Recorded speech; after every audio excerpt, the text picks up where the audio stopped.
तो जैसा कि हम प्रीवियस क्लास में बात कर रहे थे, स्लाइडर का इम्प्लीमेंटेशन हमने प्रोवाइड किया था कुछ इस तरीके का, जहां पे ये जो स्लाइडर अवेलेबल है इसमें इमेज हमने अभी सेम काम में ली थी, बट बॉर्डर कलर हमने अलग अलग दे रखे थे, जिससे आप इजीली आइडेंटिफाई कर सकते हैं कि रेड के बाद ग्रीन आया, फिर ब्लू आया, फिर रेड आ जाता है, फिर ग्रीन, फिर ब्लू, तीन आइटम अवेलेबल है।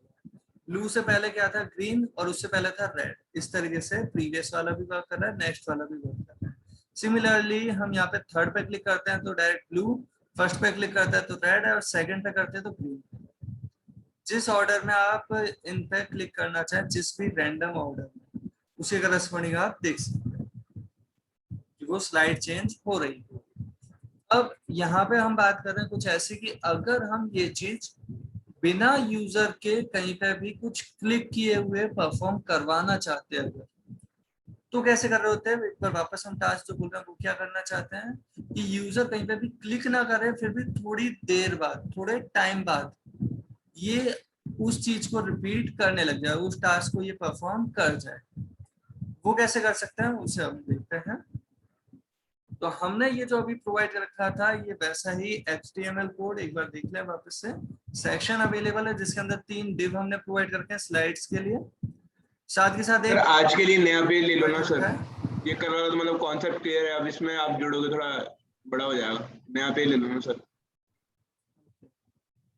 एक्चुअली में हम दोनों स्लाइडर एक साथ देखना चाहते हैं अगर, क्योंकि आप कई बार क्लिक से भी चेंज करवा सकते हैं और थोड़े टाइम से भी, तो उसके लिए हम इसमें देख रहे थे। लेकिन आप कह रहे हैं तो बिल्कुल हम एक काम करते हैं, इसी को कॉपी किया, अलग फाइल में हमने सेव कर दिया। सपोज इस फाइल का नाम हमने दे दिया index2.html। ये तो हमारी HTML फाइल हो गई। साथ के साथ JS के लिए भी हम अलग फाइल प्रोवाइड कर देते हैं, सपोज slider2.js, जहां हम इसे कॉपी कर देते हैं। कर दिया से slider2.js, इस तरीके से हमने ये प्रोवाइड कर दिया। slider2.js पुरानी फाइल से एक बार हमने क्लोज कर दी। तो आज जो हम इम्प्लीमेंटेशन देखने वाले हैं वो एक नई फाइल पे देख लेते हैं ना। इसे क्लोज कर दिया एंड हम ओपन कर रहे हैं index2.html, जो कुछ ऐसा अवेलेबल है। इस पेज पे हमने जो प्रोवाइड किए थे डिव, वो होपफुली आपको ध्यान है, ये यूएल और बटन। अगर हम ये अभी प्रोवाइड नहीं कर रहे हैं, क्योंकि अब हम जो बात कर रहे हैं वो क्या कि स्लाइडर के लिए जो डिव दे रखे हैं वो थोड़े टाइम के बाद ऑटोमेटिकली स्लाइड चेंज कर सके। तो वो कैसे प्रोवाइड करते हैं? इस पेज को कि हमने सेव, और सेव करने के साथ यहाँ पे जो हमने प्रोवाइड कर रखा था इनिट वाला टास्क, सेम वही प्रोवाइडेड है। क्या किया था? क्लास के करस्पॉन्डिंग को पूरा हमने डेटा फैच कर लिया स्लाइडर इमेजेस नाम से वेरिएबल, जो एक एरे को रिप्रेजेंट कर रहा होगा, ऑब्जेक्ट्स का एक एरे, इसका टाइप ऑब्जेक्ट है ऑब्वियसली। तो ये ऑब्जेक्ट्स के एक एरे को रिप्रेजेंट कर रहा है, जहां हर एक ऑब्जेक्ट स्लाइडर इमेज वाले डिव को रिप्रेजेंट कर रहा है, उस डिव को जिसकी क्लास स्लाइडर इमेज अवेलेबल है। कुछ वेरिएबल जो हमें रिक्वायर्ड लगे वो हमने क्रिएट कर रखे हैं, अभी अगर हमें इसकी जरूरत नहीं है हटा सकते हैं। करंट स्लाइड वाला वेरिएबल ले रखा है।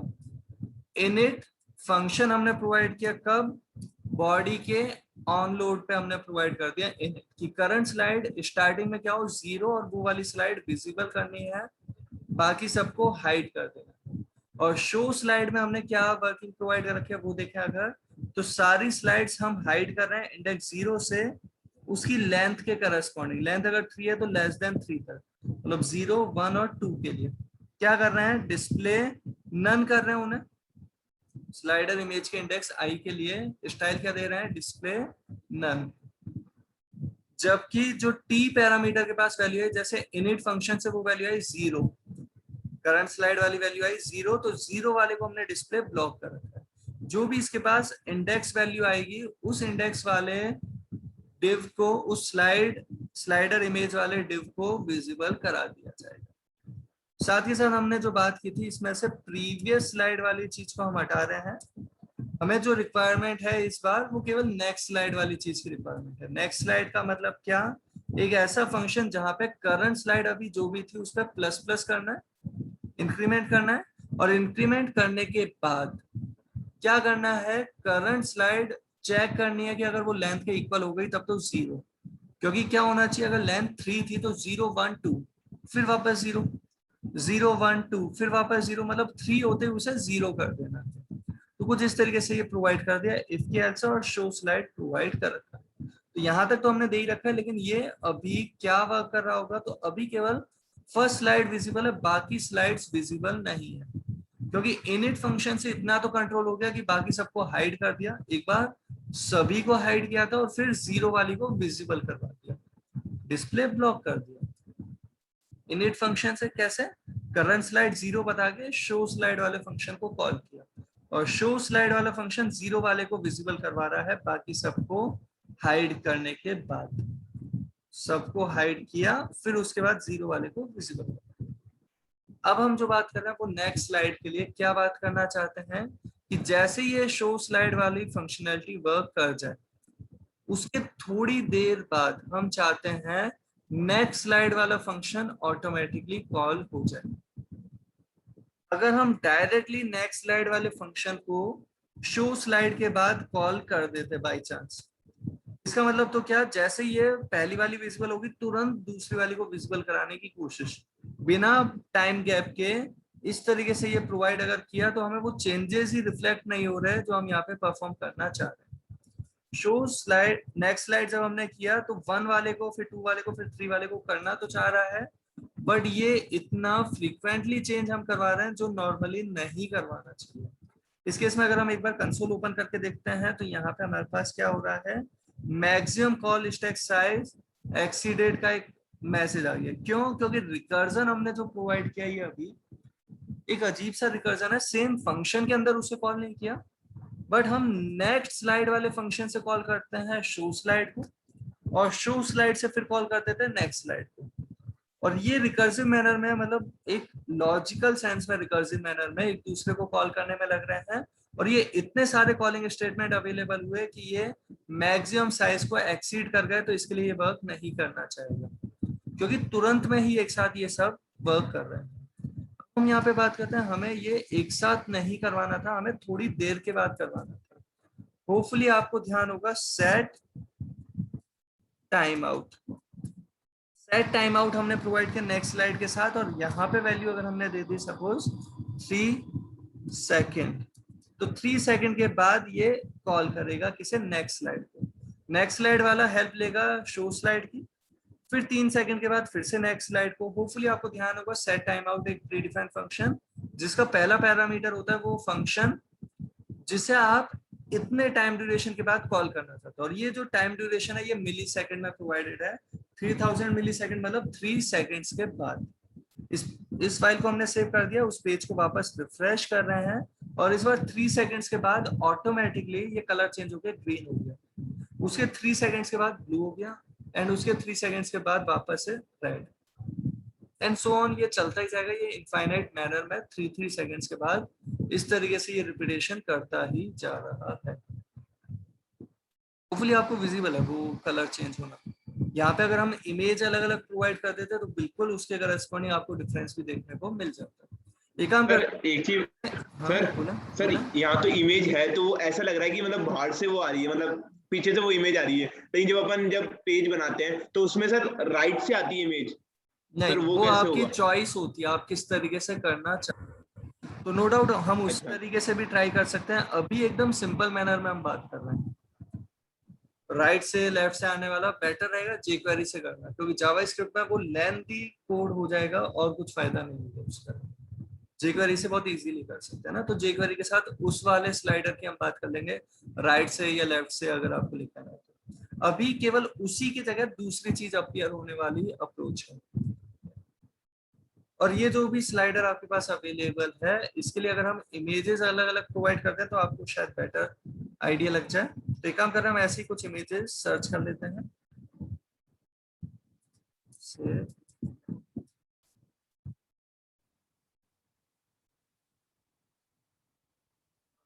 यहीं से कुछ इमेज ले रहे हैं, जैसे ये वाली इमेज हमने ले ली और हम इसे सेव कर रहे हैं अपने उसी फोल्डर सर, में। इमेज भी आप मैट्रिक्स की ले रहे हो सर? हाँ, किसी की भी ले सकते हैं, राइट? Yes sir. आप जिससे करना चाहो, अभी जो कर रहा है उसकी चॉइस रहेगी, राइट?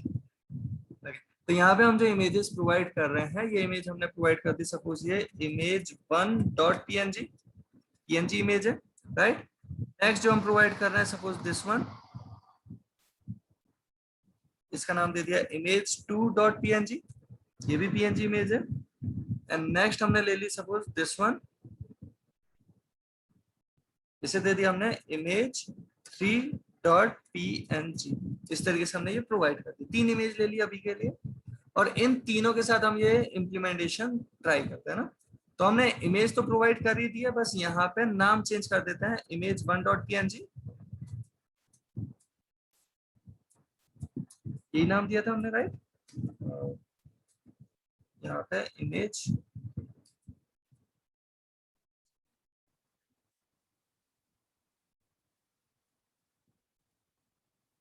से हमने दे दिया, प्रोवाइड कर दिया, और इस पेज को किया रिफ्रेश, और रिफ्रेश करने पे ये कुछ ऐसा अपीयर हो रहा है। ये हमें जो विजिबल हो रहा है बॉर्डर इस थोड़े गैप के बाद, वो रीजन क्या है, क्योंकि हमने जो बॉर्डर दिया है वो उस डिव को दे रखा है जिसके अंदर इमेज आ रही है। डिव का साइज हमने विड्थ जो स्पेसिफाई किया परसेंटेज में, वो परसेंटेज है कंप्लीट 100% के रेस्पेक्टिवली कुछ विड्थ अवेलेबल है, जो अभी भी चेंज नहीं हुई, इमेज वाले ही बदल गई। बट ये जो हमने इमेज प्रोवाइड किया वो मैक्सिमम उसकी विड्थ प्रोवाइड कर रखे, मिनिमम नहीं, तो वो उसके करस्पॉन्डिंग विजिबल हो रही है। एक छोटा सा चेंज हम यहाँ पे जो कर रहे हैं वो क्या, तो हम अपनी CSS फाइल में एक छोटा सा चेंज कर रहे हैं अभी के लिए।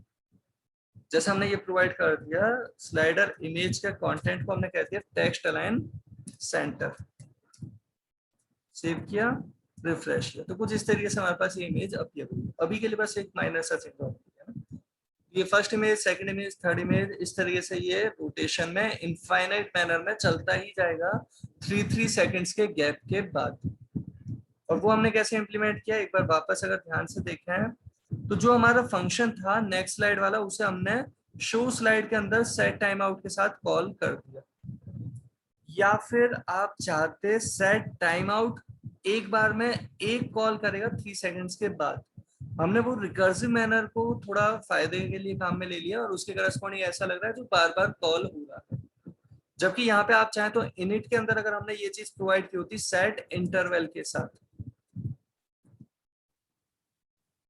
सेट इंटरवल के साथ अगर हम ये चीज प्रोवाइड कर रहे हैं, चाहो तो आप डायरेक्टली नेक्स्ट स्लाइड देख सकते हो, अगर आपको फर्स्ट स्लाइड नहीं देखनी 3 सेकंड्स के बाद सीधे नेक्स्ट स्लाइड, तो इस तरीके से भी कर सकते हैं। क्या आप इनिशियली कोई स्लाइड नहीं है, 3 सेकंड्स के बाद पहली स्लाइड आ जाए, फिर दूसरी आ जाए, मतलब पहली मतलब 0 वाली तो स्किप हो गई, 1 वाली आ जाए 3 सेकंड्स के बाद, तो उसे कमेंट कर दिया हमने लाइन नंबर 7, इनिशियली कोई इमेज नहीं है, 3 सेकंड्स के बाद इमेज आएगी, वो आएगी हमारे पास सेकंड जो डिव था उसकी, फिर थर्ड वाली, फिर फर्स्ट वाली, इस तरीके से ये वर्क कर रहा होगा। या फिर आप चाहें तो बिल्कुल ऐसा कि पहली तो विजिबल होनी चाहिए और इस तरीके से प्रोवाइड कर दिया। सेट इंटरवल रिकर्सिव मैनर में नहीं है, ये ऑटोमेटिकली थोड़े टाइम बाद कॉल करता रहेगा, इसे भी आप काम में ले सकते हैं। और आप अब एक काम करते हैं, आपको वो टास्क हम देते हैं जो हम स्टार्टिंग में करना चाह रहे थे, और टास्क क्या, जो प्रीवियस क्लास में हमने देखा था, नेक्स्ट और प्रीवियस बटन, साथ में फर्स्ट सेकंड थर्ड एक लिस्ट प्रोवाइड की थी, उस पर क्लिक करने थे, उससे वो स्लाइड चेंज हो रही थी, वो इमेज चेंज हो रही थी। साथ के साथ आपको टाइमर से भी करना है, मतलब क्या करना है, टाइम के करस्पॉन्डिंग, जैसे 3 सेकंड्स हमने दे रखा है यहाँ 3000 मिली सेकेंड, आप चाहो तो इसे 5 कर दो, भले ही 5 सेकंड्स का आपने टाइम दे दिया, लेकिन उस 5 सेकंड्स के बीच में अगर यूजर प्रीवियस पे क्लिक कर दे तो प्रीवियस वाली स्लाइड आ जानी चाहिए, अगर यूजर नेक्स्ट पे क्लिक कर दे तो नेक्स्ट वाली स्लाइड आ जानी चाहिए, किसी पर्टिकुलर लिस्ट आइटम पे क्लिक कर दे तो वो वाली स्लाइड आ जानी चाहिए। तो एक बार ट्राई करना। हम इस एग्जांपल को अभी इतने पे ही रोकते हैं और नेक्स्ट टॉपिक की बात कर लेते हैं, जो आपने टास्क पूछा था उसके लिए। सर एक बार वो टाइम वाला बता दो ना, कि टाइम मतलब यहाँ पे कैसे लेते हैं, कि सेकंड लेना है, मिनट लेना है और आवर लेना है, तो कैसे लेंगे, एक बार वो बता दो। यहाँ पे जो भी आप वैल्यू दे रहे हो, वैल्यू इस पर्टिकुलर फंक्शन का जो सिंटेक्स है वो ऐसा है कि वो फंक्शन बताओ और साथ में वो टाइम इन मिली सेकेंड बताओ। अब आप क्या जानना चाह रहे हैं कि अगर आपको 1 आवर का अगर टाइम देना है या 5 सेकंड्स का देना है, तो मिली सेकेंड और सेकेंड में जो रिलेशन होता है क्या होता है, 1000 millisecond equal 1 second. Normal math है, सिंपल सा ना, आप फॉर्मूला आप इस तरीके का अगर जानते हैं, मिली सेकेंड में 1000 मिली यस सर। सेकेंड होता है। आप इसी तरीके से अगर आप जानते हैं 60 सेकेंड्स में कितने minute, 1 minute. 1 minute. Yes sir. तो इस केस में अगर आप चाहते हैं यहाँ 1 मिनट का डिफरेंस लेके आना, मतलब 1 मिनट के बाद नेक्स्ट स्लाइड आए, तो 1 मिनट लाने के लिए आप चाहो तो डायरेक्टली आप खुद मैनुअली कैलकुलेट करने से अच्छा, चाहो तो 60 इंटू 60 मल्टीप्लाई इंटू 1000 हो गया। अगर आप चाहते हो नहीं ये 1 आवर का गैप चाहिए आपको, 1 घंटे बाद स्लाइड चेंज होनी चाहिए, तो कुछ ऐसा कर सकते हो। आप चाहते हो नहीं 24 घंटे के बाद होनी चाहिए, तो कुछ ऐसा कर सकते हो। आप चाहते हो नहीं ऐसे 30 दिन के बाद चेंज होनी चाहिए, ऐसा कर सकते हो, राइट। सर। लेकिन लेना मिली सेकेंड में ही है। लेना मिली सेकेंड में ही है, क्योंकि वो फंक्शन हमने डिफाइन नहीं किया, वो फंक्शन पहले से डिफाइंड है, ओके सर। फंक्शन है, तो इसको हम चेंज नहीं कर सकते। इसमें टाइम मिली सेकेंड में ही प्रोवाइड किया जाएगा, सेट इंटरवल में भी और सेट टाइम आउट फंक्शन में भी। बाकी आप ये जानती हैं ये सब चीजें ना, तो आप कर सकते हैं आपको कितने सेकंड्स के बाद स्लाइड चेंज करवानी है। जैसे अभी हमने सर ये सेट इंटरवल और सेट टाइम आउट काम तो दोनों एक ही करते हैं ना? नहीं, डिफरेंस है।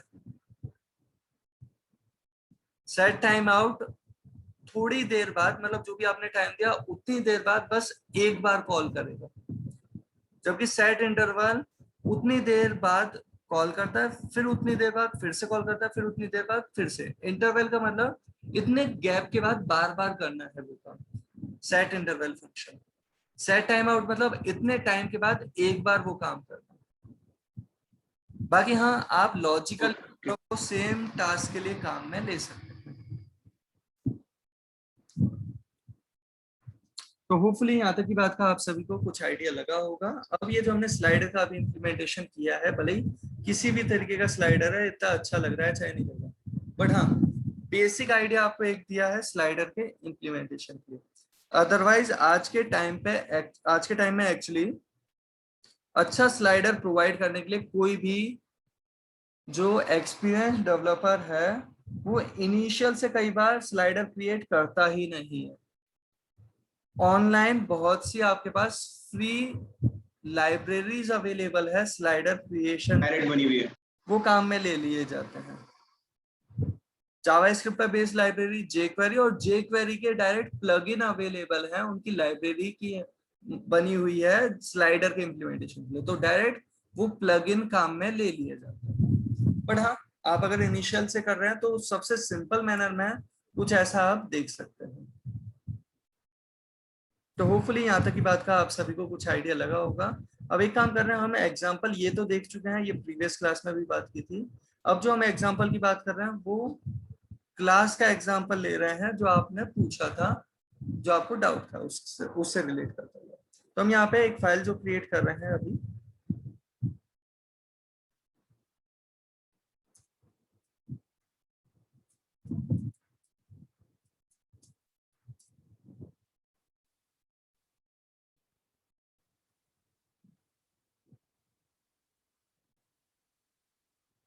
इस फाइल के अंदर हम क्या करना चाहते हैं, तो हम इस फाइल के अंदर एक क्लास डिफाइन करना चाहते हैं। इस पेज के अंदर क्या करना चाहते हैं, एक क्लास डिफाइन करना चाहते हैं, जिसके लिए जावास्क्रिप्ट का कीवर्ड है क्लास। क्लास कीवर्ड प्रोवाइड किया, वो फंक्शन हमने दिया जो फंक्शन हम यहाँ देना चाहते हैं। अब ये फंक्शन हमने बस ऐसे ही बोल दिया, अदरवाइज आपको ध्यान हो तो बेटर है कि क्लास फंक्शन का ये दूसरा फॉर्मेट है जावास्क्रिप्ट के अंदर। जावास्क्रिप्ट के अंदर क्लास और कुछ नहीं, फंक्शन का ही, जैसे एरे ऑब्जेक्ट का ही दूसरा फॉर्मेट है, सिमिलरली क्लास फंक्शन का ही एक अलग फॉर्मेट है। बट हाँ, यहाँ क्लास को ही क्लास ही बोले हैं तो बेटर रहेगा, फंक्शन बोलने से कंफ्यूजन क्रिएट हो रहा है तो हम उसे छोड़ कर दिया ना। तो यहाँ पे हम कह रहे हैं हम एक क्लास डिफाइन कर रहे हैं, क्लास का नाम क्या दिया हमने, पर्सन। पर्सन जो हमने ये नाम प्रोवाइड किया है, इस पर्टिकुलर पर्सन के लिए हम क्या करना चाहेंगे कि जब भी कोई ऑब्जेक्ट क्रिएट किया जाए, ऑब्जेक्ट क्रिएट करने का तरीका क्या, जैसे ये P1 क्रिएट किया एक ऑब्जेक्ट, कैसे? तो P1 तो एक वेरिएबल भी हो सकता है। यहाँ पे ऑब्जेक्ट क्रिएट हो रहा है, उसे कौन बता रहा है? न्यू कीवर्ड से हमने ये पर्सन प्रोवाइड किया, तो ये क्रिएट क्या करेगा? एक ऑब्जेक्ट क्रिएट करेगा।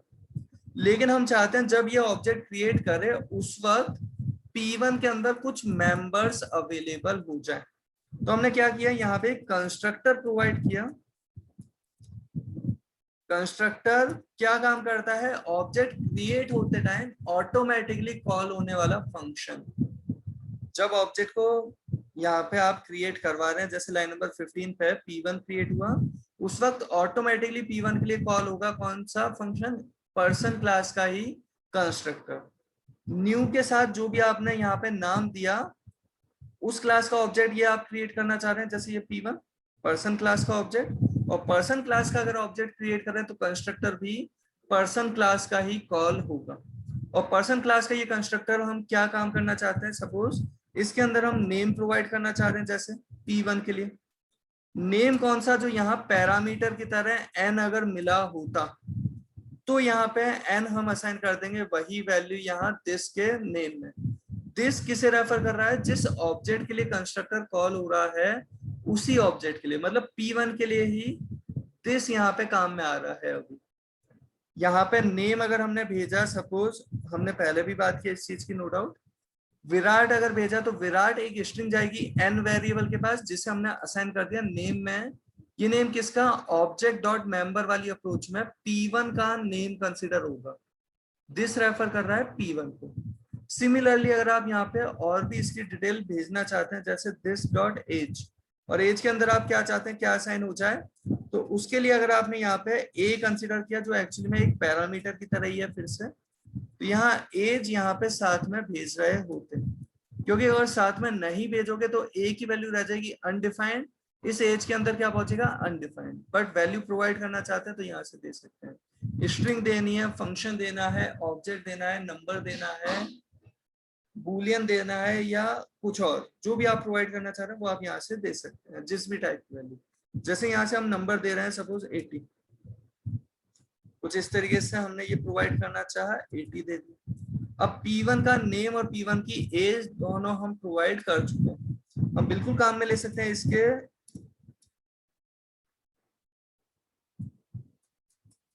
P1 के नेम को अगर काम में लेना है तो P1 डॉट नेम, P1 की अगर एज को काम में लेना है तो P1 डॉट एज। इस तरीके से हम काम में ले सकते हैं। सेव किया एंड हम इस पर्टिकुलर पेज को देखते हैं एक बार ब्राउजर पे। तो ब्राउजर पे ये वेब पेज के कंटेंट एरिया में नहीं, कंसोल पे हमने प्रिंट करवाया, तो कंसोल पे आ गया विराट एंड 80। यहीं पे ये क्लास डिफाइंड है, इसके ऑब्जेक्ट आप कितने भी क्रिएट कर सकते हैं। जैसे हमने P2 क्रिएट किया जिसके अंदर हमने प्रोवाइड कर दिया सपोज कोई और नेम से रोहित, एंड यहाँ प्रोवाइड कर दिया 90।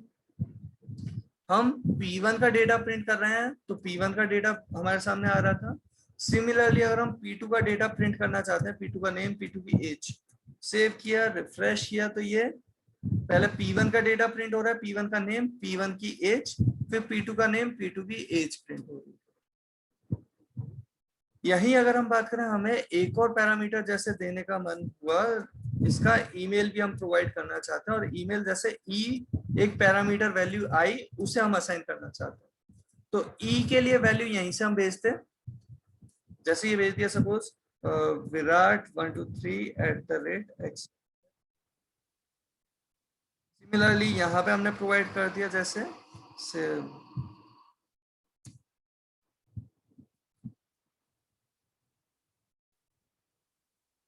फाइनली हम ये डेटा अगर प्रिंट करवाना चाहते हैं, P1 का ईमेल और P2 का भी ईमेल, ऑर्डर जो आप चाहें उस ऑर्डर में, तो इस तरीके से प्रिंट करवा सकते हैं P1 का भी ईमेल और P2 का भी ईमेल। सेव किया, रिफ्रेश किया, तो इस तरीके से हमारे पास वो डेटा आ रहा है। P1 का डेटा पहले नेम, एज और ईमेल, फिर P2 का डेटा नेम, एज और ईमेल। और यहाँ पे अगर आप ऐसा चाहें कि ये बार बार 3 स्टेटमेंट प्रोवाइड करने पड़ रहे हैं एक ऑब्जेक्ट के डेटा को प्रिंट करने के लिए, इससे अच्छा एक फंक्शन दे देते हैं डिस्प्ले, उसकी हेल्प से ये काम हो जाए। तो कुछ ऐसा दे सकते हैं डिस्प्ले फंक्शन जैसे, जहां पे क्या कर रहे हैं, यही चीज प्रोवाइड कर रहे हैं जो अभी हमने दी थी। के अंदर, बट ये वैल्यू किसकी प्रिंट करना चाहते हैं, P1 की, P2 की, किसकी? तो जो भी इस फंक्शन को कॉल करेगा ऑब्जेक्ट उसकी, उसके लिए हम यहाँ P1 की जगह क्या लिख रहे हैं, कीवर्ड दिस। यहाँ पे P1 की जगह दिस, जो भी कॉलिंग ऑब्जेक्ट होगा उसके मेंबर नेम, एज और ईमेल को प्रिंट करवा देंगे। तो कैसे हम इसे काम में ले रहे हैं, जैसे अगर हमने दिया सपोज P2 डॉट डिस्प्ले, तो किसका डेटा प्रिंट होगा, इस डिस्प्ले फंक्शन को कॉल करने पे P2 का डेटा प्रिंट हो रहा है, केवल P2 के अंदर जो नेम था, एज था, ईमेल था, वो आ गया। सिमिलरली अगर हम यहाँ पे P1 के लिए भी प्रोवाइड कर देते हैं P1 डॉट डिस्प्ले, पहले P2 का डेटा आएगा फिर P1 का डेटा आएगा, क्योंकि जिस ऑर्डर में कॉल किया है, पहले P2 का डेटा फिर P1 का डेटा। अगर आप चाहते हैं नहीं पहले P1 का और फिर P2 का डेटा चाहिए, तो बिल्कुल इस तरीके से भी प्रोवाइड कर सकते हैं। सेव किया, रिफ्रेश किया, पहले P1 का डेटा आ रहा है, फिर P2 के लिए ये डेटा अवेलेबल हो रहा है। और यहाँ पे आप कितने भी फंक्शंस प्रोवाइड कर सकते हैं इस क्लास के अंदर, जिसे इस क्लास के जो ऑब्जेक्ट क्रिएट किए जाएंगे उनकी हेल्प से आप कॉल कर सकते हैं।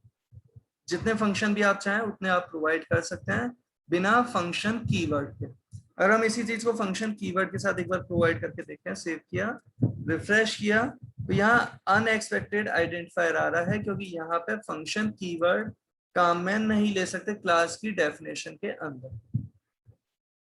तो हमने इस तरीके से प्रोवाइड कर रखा है, फंक्शन को यहाँ डिफाइन करने के लिए फंक्शन कीवर्ड काम में नहीं लेता है, डायरेक्ट फंक्शन का नेम और उसकी डेफिनेशन प्रोवाइड कर। तो कुछ इस तरीके से हमने ये दे रखा था, होपफुली आपको आइडिया लगा होगा। तो जैसे अभी हम यहाँ पे बात कर रहे थे क्लास डिफाइन करने की, कंस्ट्रक्टर प्रोवाइड किया था, फंक्शन प्रोवाइड किया था, हम यहाँ पे एक छोटी सी चीज और बताना चाहेंगे कि कुछ प्री डिफाइन क्लासेस अवेलेबल हैं। जैसे अगर हम यहाँ पे कभी क्रिएट करते हैं कोई एरे, एरे कैसे क्रिएट करते हैं, कुछ इस तरीके से, जहां एरे की वैल्यूज प्रोवाइड कर देते हैं, यहाँ पे उसके लिए वैल्यू प्रोवाइड कर रहे थे। तो ये एक्चुअली में ए जो है वो क्लास एरे का एक ऑब्जेक्ट बन गया है। एरे एक प्री डिफाइंड क्लास है, उसका एक ऑब्जेक्ट बन गया है ए। कैपिटल ए के साथ उस क्लास का नाम काम में ले सकते हैं। बिल्कुल वैसे ही जैसे स्ट्रिंग के लिए भी क्लास अवेलेबल है, अगर आप ऐसा कुछ देते हैं तो ये एस एक्चुअली में क्या है, एक स्ट्रिंग टाइप का ऑब्जेक्ट बन गया है। और डेट टाइप का ऑब्जेक्ट हम ऑलरेडी पहले भी एक बार बात कर चुके हैं, आगे भी करेंगे, कि अगर इस तरीके से देते हैं डेट टाइप का ऑब्जेक्ट, तो आप क्लियरली देख ही सकते हैं कि आप डेट टाइप का एक नया ऑब्जेक्ट क्रिएट कर रहे हैं। स्ट्रिंग के लिए प्री डिफाइंड क्लास